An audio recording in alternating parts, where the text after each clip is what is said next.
Hello everyone and welcome back to Let's Play Pokemon SoulSilver. Yo, champ in the making! This gym is home to normal-type Pokemon trainers. I recommend you use fighting-type Pokemon, indeed, because that is their only main weakness. With that said, this gym is a bit weird in that there's no real gimmick. It's probably the most outright directly lifted from the original game. They didn't really change this much, outside of making the 3D effect more obvious in the fact that this gym is shaped like a Clefairy sprite. But even the first battle here has a new Pokemon for us. She's gonna throw out a Sentret. This is a pure normal type. That means it's weak precisely to fighting, immune to ghost. Sentret has no real standout stats. Even its two higher stats than the rest are still very low. Not much worth noting. You can catch one of them as soon as the first route in the game, if you're just looking out for them, but you have to be there during the daytime. Their evolution does get a lot of boosts in stats, though. Namely, their speed is ridiculously high for a second stage Pokemon. You just have to get it that far to begin with, and I'd say it could be worth it. I just am not a fan of using it, period, because I just usually have other priorities. And even again, this next trainer has another new Pokemon or two. Also, I should note, speed up theme for this part is Digital Strider, which is the internet theme from Battle Network 6. Now we have a Meowth. Meowth is also a pure normal type, so again, means weak to fighting, immune to ghost. Meowth's stats are still pretty low, but it has a very high speed stat that rivals even Pokemon in their second and sometimes third phases. The big problem is evolving it doesn't really upgrade it too much. It makes the speed higher, but the rest of its stats aren't anything to really write home about. I've used this line before, but their best use to me is actually for money farming. Because they have access very early to a move known as Payday, which increases the rates of money you get at the end of the battle. There's also an item that does that, and I believe those two can stack to really boost your money, but there's just other priorities once again, usually.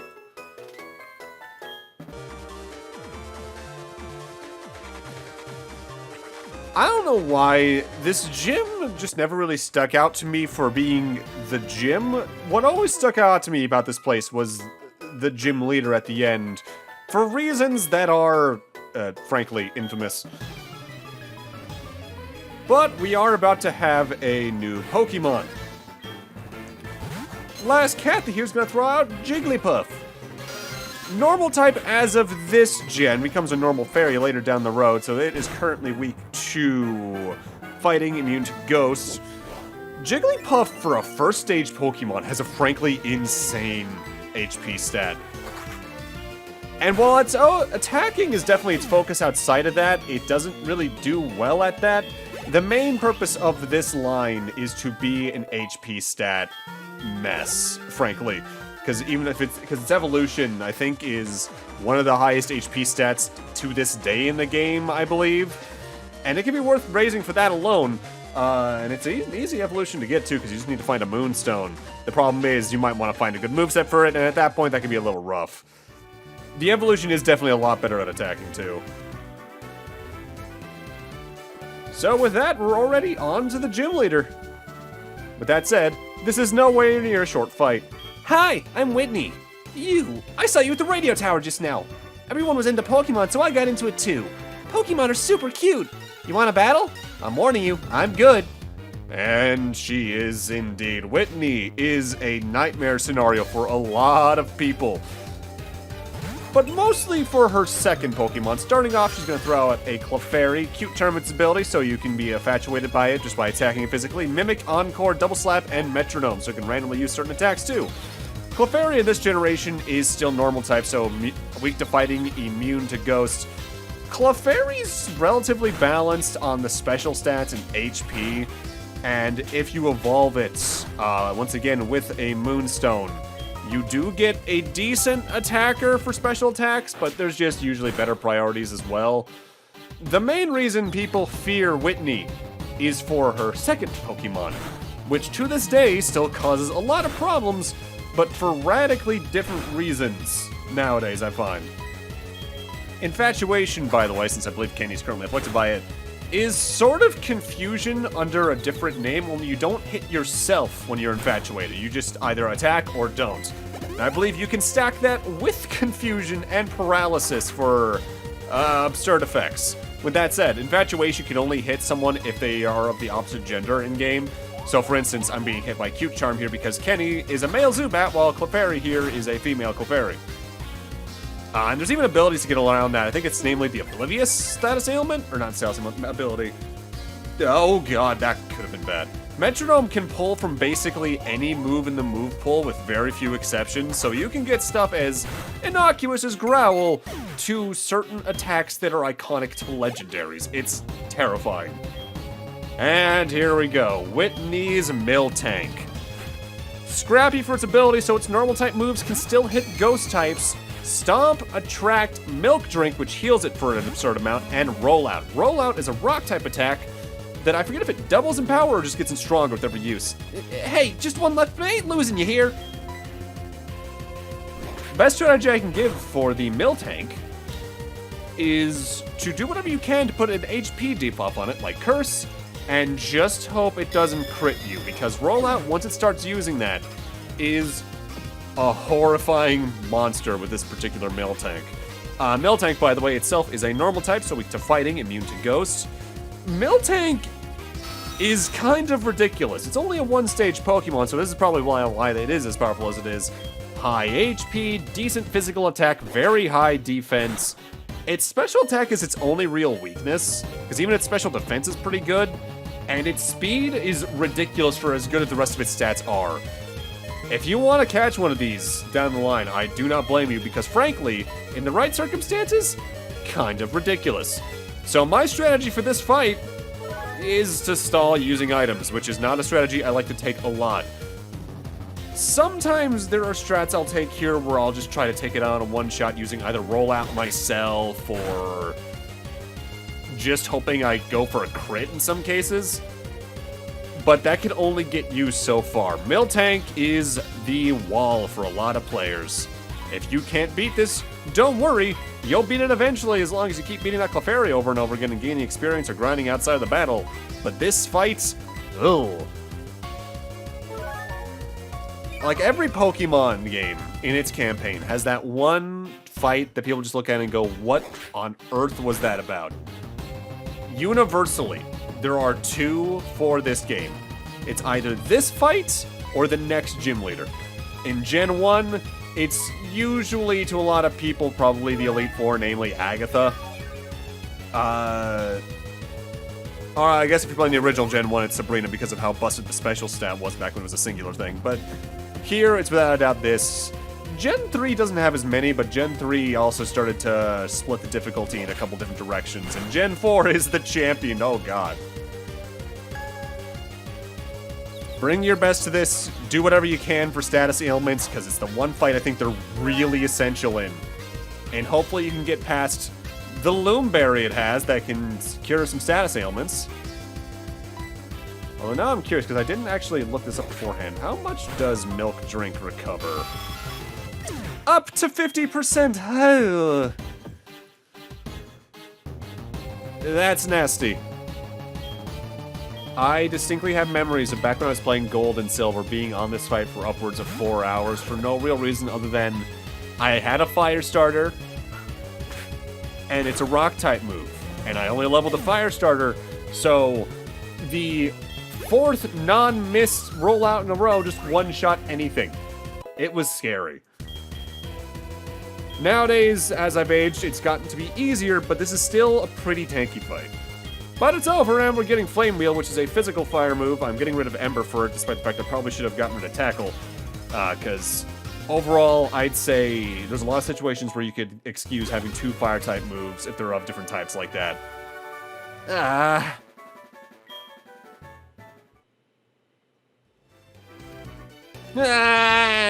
Hey! You meanie. But Whitney, my badge? My badge. Okay? Oh no, you made Whitney cry. It's okay, she'll stop soon. She always cries when she loses. Okay? What do you want, a badge? Oh, right, I forgot. Here's the plain badge. That was weird. The plain badge lets your Pokemon use strength outside of battle. Oh, you can have this too. That will now sit in my inventory forever. It's Attract. It makes full use of a Pokemon's charm. Isn't it just perfect for a cutie like me? Oh, that's right. I heard that this thing called the Pokéathalon Dome is now open next to the national park. You should go try it since you're so good at battling with your Pokemon. And we will indeed check that out. At first here, we'll do a bit of a deeper dive into it later down the road. Yeah, Gen 2 does this a couple times for some reason, where it'll just have atypical conditions for getting the badge after you've beaten the gym leader. And from memory, it's the only gen to do this, probably because they realize it's kind of annoying. Either way, now that we've beaten the gym, let's go talk to the florist again. Apparently there's an Entry in Route 36. They say it dances when you water it. Oh, that's a plain badge from Goldenrod Gym. Did you defeat Whitney? Well, then there's nothing to worry about there, is there? I'll use this squirt bottle for a while then. Oh, never mind, keep it. And now we have a key item we will need to use.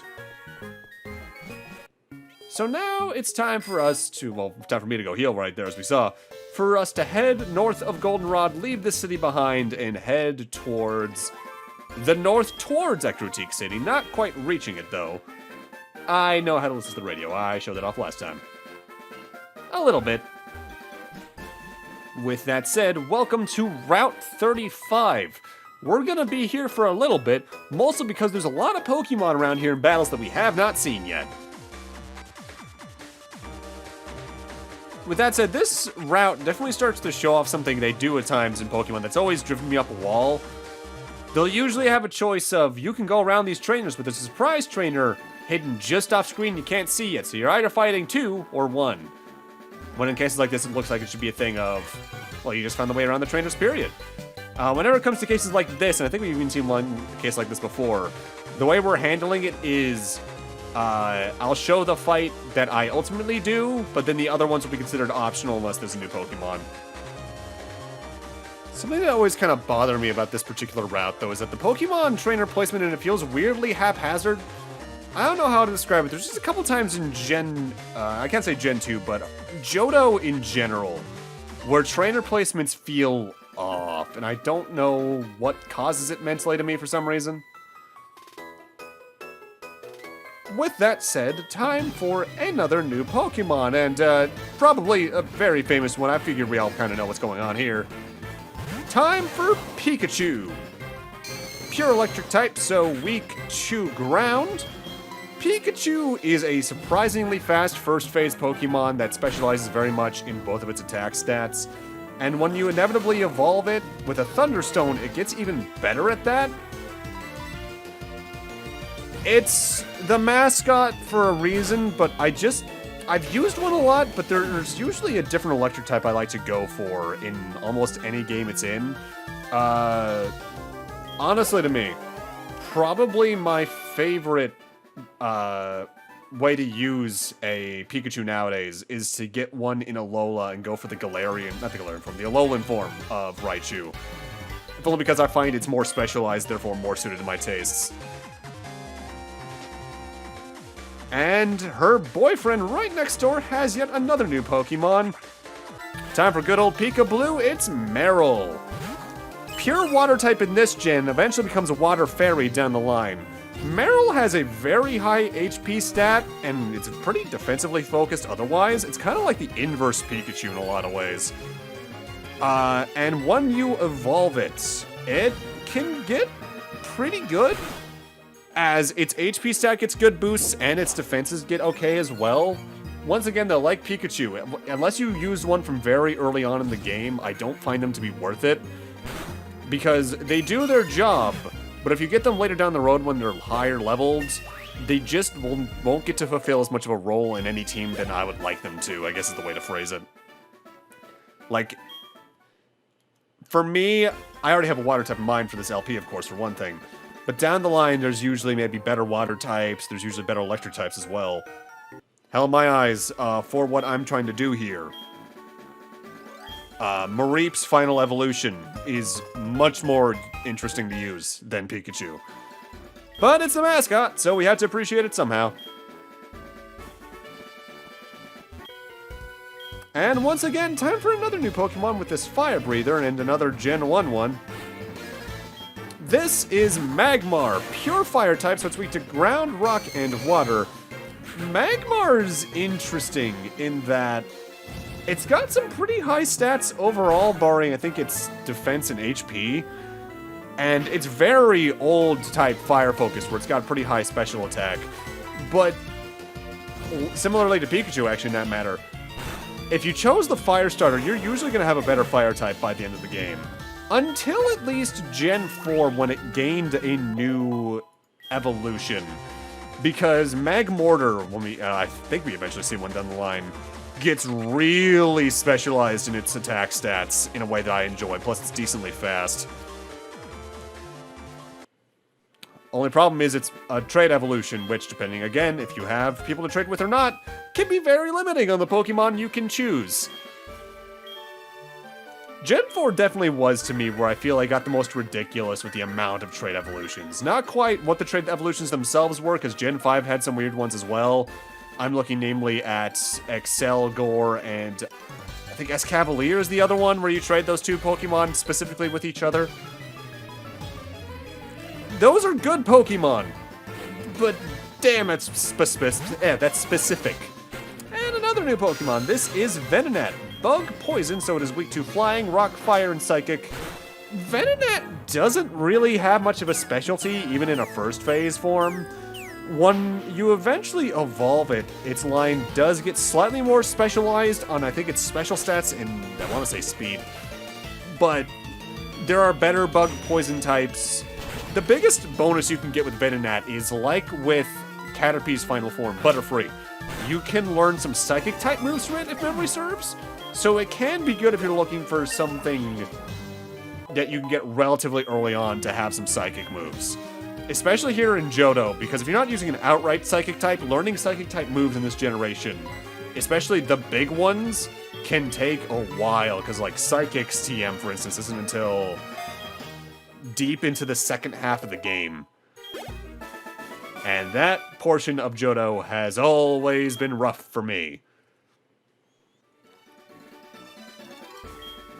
I forget if any of the phone numbers we found thus far are super useful, by the way. I'll mostly talk about that towards one particular point in the game, because there's one particular NPC that I'm looking for that. And time for a new wild Pokemon. This is Ditto, pure normal type, so it's weak to fighting, immune to ghost. For now, Ditto is entirely balanced in its stats, and they're all very low. But there's a reason for that. Ditto's only notable ability is Transform. And what Transform does is that it mimics the Pokemon that it's fighting, even gaining its moveset. So say Kenny here had a move that Poison or Flying was weak to, the Ditto can now use it, and I believe it even mimics the stats. I'm catching one, but mostly to recommend one for people who want to use the daycare for Pokemon breeding. Because Ditto can be used with a higher leveled or higher evolution Pokemon to get an egg that'll hatch into the lower variants of it. For specifically the baby forms of some Pokemon, you need certain incenses down the road. But I'm going to recommend catching one of these just because of its breeding potential. I don't know the exact intricacies of breeding because, frankly, I seldom do it in Pokemon. I'm usually fine with just hatching the baby forms for Pokedex completion if I'm doing that at all and leaving it at that myself. But it's there. And time for another new Pokemon, though it's not going to be on screen for long. This is Abra. Pure Psychic type, so it is weak to Bug, Ghost, and Dark. And the only moves most wild ones know is Teleport, which means they just leave the battle. Abra is very fast and has a very high special attack stat, even for a first form. If you need a Psychic type user, or a special attacker in general, I really recommend the Abra line, because even if its final evolution is only gotten through trades, its second evolution is still very specially abled in attack and defense, and is very fast. The biggest problem with the Abra line is that it's pretty fragile. Can't take much of a hit, can't do much physically. And then there's Drowsy. Once again, a pure Psychic type, meaning it is weak to Bug, Ghost, and Dark. This is a more defensive Abra in a couple of ways, but it doesn't have any of the specialties otherwise. It just has a high, I want to say special defense and defense stats. It's kind of slow, it can't take much of a hit. I think its evolution is more worthwhile, but if you're looking for something that is able to throw out a punch, I'm going to recommend the Abra line over the Drowsy line at every juncture. I used one back in my Fire Red LP, the Abra line, and I recommend it there.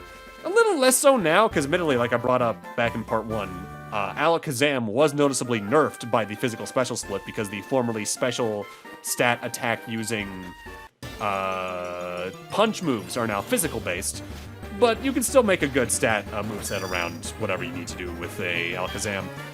And now for the final new Pokemon of the part. This is Yanma. Bug flying, so it is weak to flying, rock, fire, electric, and ice. Rocks are 4 times weakness.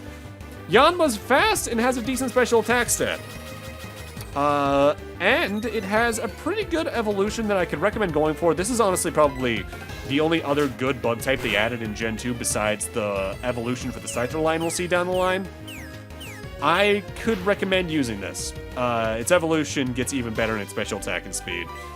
The only problem is that's a lot of weaknesses, and those are all pretty common types. Especially rock types, because it feels like you run into a Pokemon with a rock type move at least once a route in this game. But now, Kenny's reached level 22, which means it's time for Zubat to evolve. Upon reaching level 22, Zubat evolves into Golbat, which is just a better Zubat, really. High speed, decently balanced attack and physical and special stats, good HP. It's a good mid-stage. The main reason I'm using Kenny, though, is for what happens next after that, but we'll see that in a part or two from now. Just know that I chose having a Zubat around for a good reason. That people who are watching have probably already figured out, but I gotta be vague for the people who don't know. I heard about the bug catching contest where bug type lovers all gathered around. Me? I can't take bug types. So now, time for something new. The Pokéathalon Dome is this way. Please go through the entrance gate and do participate in the games. In the original Gen 2, you could only go straight there, but now there's this fork heading towards the left.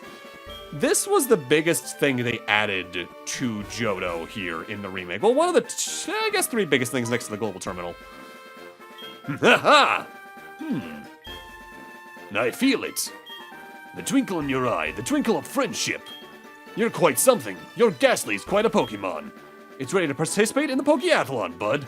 Most of all, your solidarity with and trust of Pokemon makes me believe in infinite potential. Alright, follow me.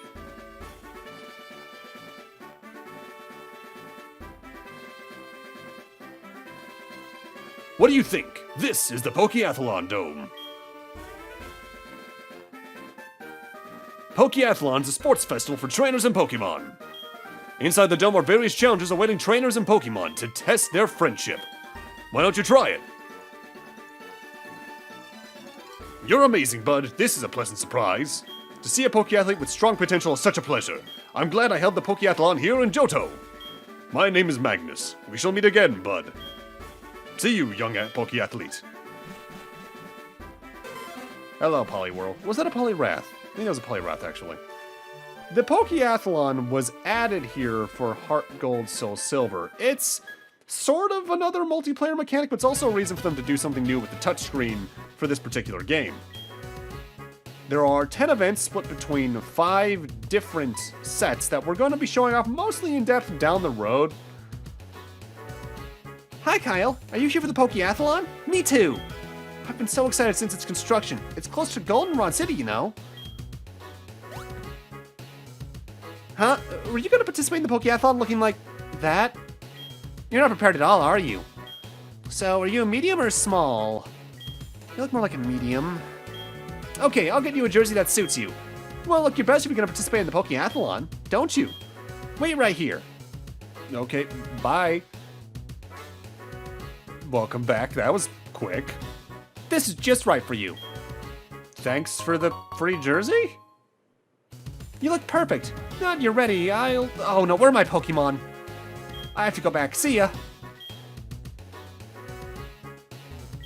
Okay, this is the reception for admission. Will we try the Pokeathalon? Yes, we will. Which course do you like to try? I believe I actually end up doing the speed course, even though I select like skill course to start. Mostly just because I realized I had better Pokemon for speed course. Please come this way.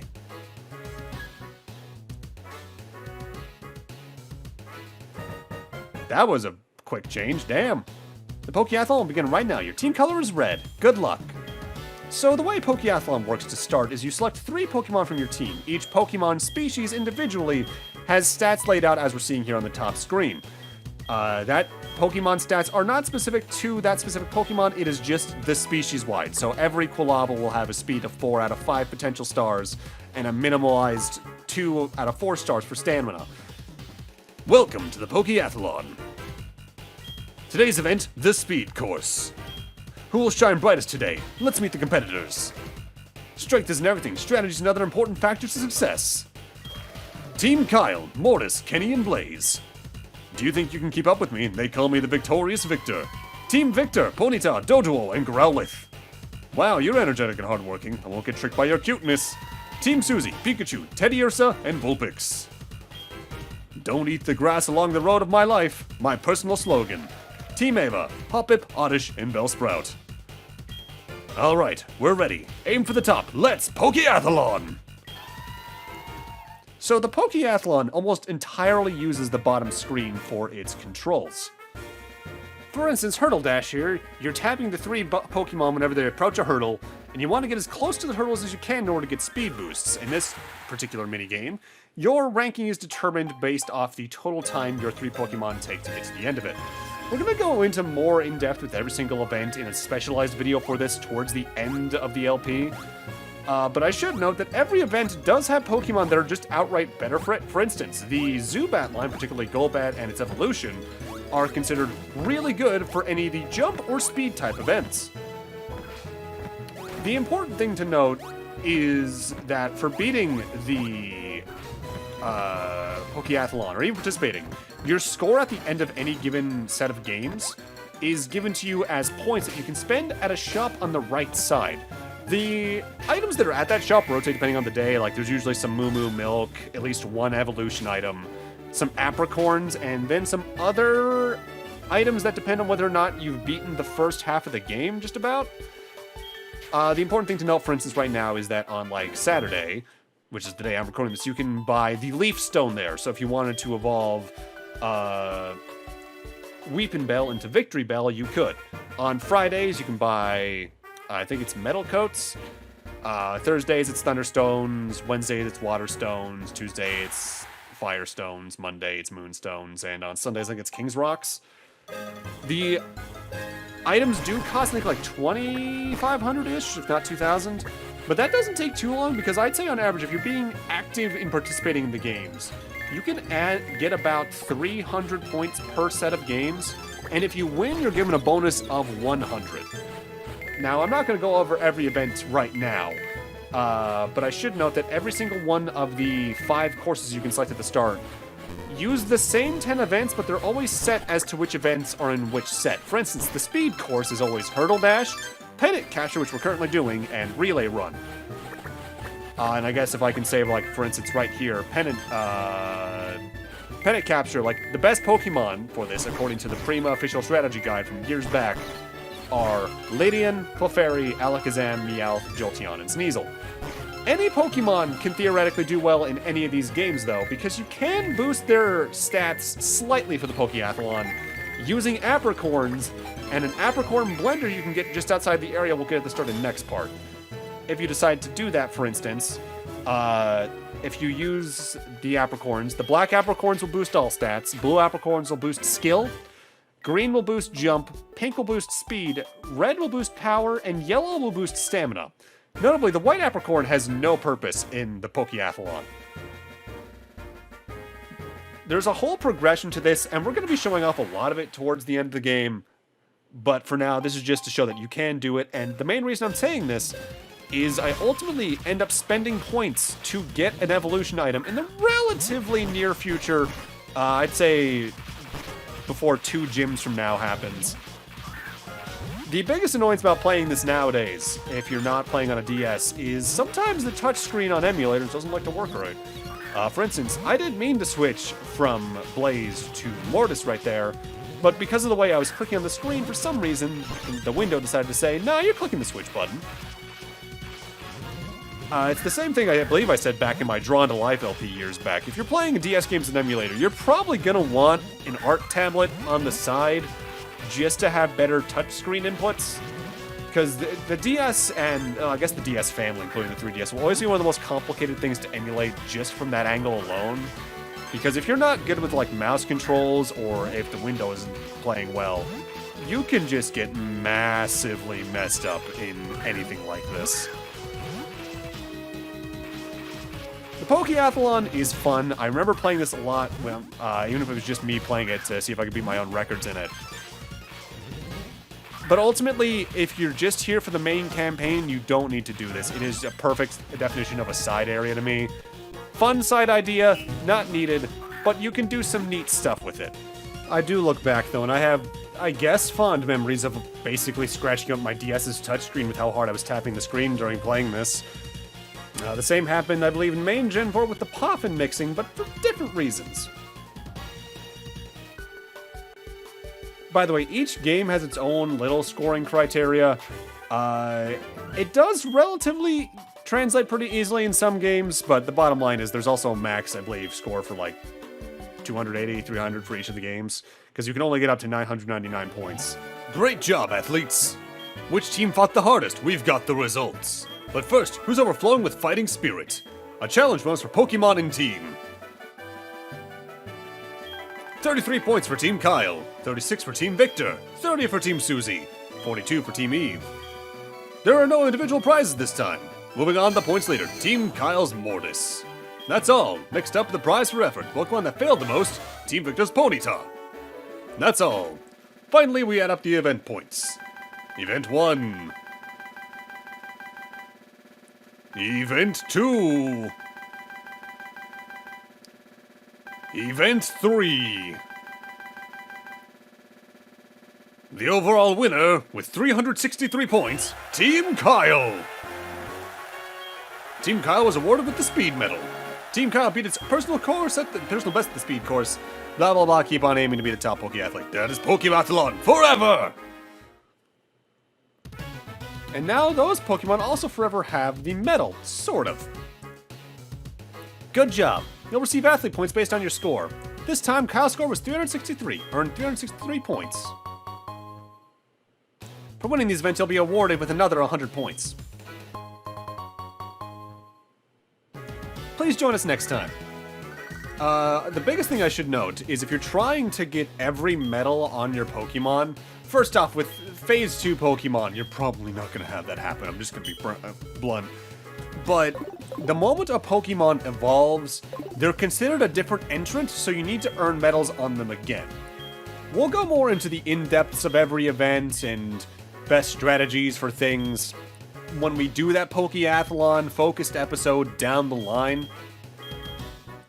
But for now, you don't really need to worry about it. In fact, I'd say you never need to worry about this at all, unless you're the truest of true completionists, in which case there is one thing the Pokéathalon does affect we'll be covering down the line. It's a neat thing, but casually speaking, the best thing it can do for you really is the fact that you can get evolution items from it very early on in the game. But down here is the total events. This is the Solidarity Rooms to show the solidarity of Pokemon people as well as the history of the Pokéathalon. Pokéathalon goes way back. When you win a course, you receive a medal. I've got to win at every course. Only the Pokéathletes who've come in first of 5 of the courses can come here. It's an old scroll, the beginning of the Pokéathalon. To commemorate the friendship with the person and the 3 Pokemon that conveyed the words of the cure, people started to tell of their achievement. The commemorating eventually took in the form of 10 games to compete in, just like them in Legend, the events of Legend. It's an old worn scroll, Pokéathalon myth. When a disease took over the entire island, 1 human and 3 Pokemon overcame 10 obstacles to spread the word of the cure. It's an old wall painting. 1 person and 3 Pokemon seem to be learning something from looking up at the sky. I heard that Pokéathletes with great records are going to have their shoes displayed here, and I believe that can happen to you. That thing in the middle of the room, by the way, shows your scores in each of the, I think, 10 events, or is that the 5 courses? I think that's the 5 courses. And over here's the Link Pokéathalon. This is for multiplayer. I never did anything with it because I didn't have friends growing up. And weirdly enough, you can spend athlete points here at the vending machine instead of having to use your money to buy those 350 Poke Lemonades. And there are people around who will give you items, I think that mostly are for the fashion case, for breaking the records like jumping 1,000 times. I'm not going to be messing with those particular parts of the Pokéathalon because I think they just take too much grinding. And if you go upstairs, you can even find yourself up at the audience. Not that it matters, I don't think you can ever get an item up here, but you can talk to the MC, I guess. Young Pokeathlete, hello. Running out of energy. Hello again, good, my name is Maximo. I'm the Pokeathalon MC, nice to meet you. I'll be there for you when you need to know anything about the Pokeathalon. Do you have any questions? Nah, I think I'm pretty fine. Me? Are you interested in me?